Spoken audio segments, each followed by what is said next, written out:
Sariqonda termotravertin qanchadan tushyapti? Shu haqida gaplashamiz. Ko'rib turgan xonadonlarga berganmiz, chiroyli qilib. 25-50 razmerda.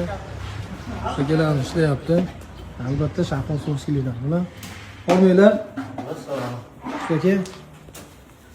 Termotravertin mahsulotimiz. Orqasida penaplex bo'ladi, 3 sm-lik. Toshi bo'ladi, 1-1,5 sm qalinlikda bo'ladi.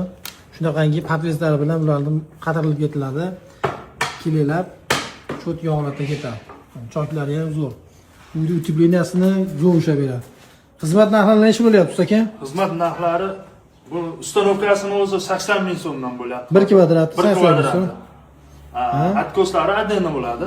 Ya'ni eshik chekkalari, deraza chekkalaridagi atkoslar. Shunday ugurlarga ular отдельно kelishadi. Ular necha bo'lyapti? Ular 70 mingdan bo'lyapti. 70 ming so'm. Endi to'g'ri devorga bo'ladigan bo'lsa, 80 ming so'mdan qilib berasizlar. O'tib beramiz agar ob'yomga qarab. Ob'yom bo'lsa, yana narx-navoz tushaveradi. Narx-navolar tushaveradi, kelishilaveradi. Kelishilaveradi. Ustakalarimiz ham umuman qoldirib o'tamiz. Kimga shunaqangi sifatli, zabardast bo'lgan termotravertin mahsulotlari kerak bo'ladigan bo'lsa, Sharqon So'ngsiga murojaat qilishingiz mumkin.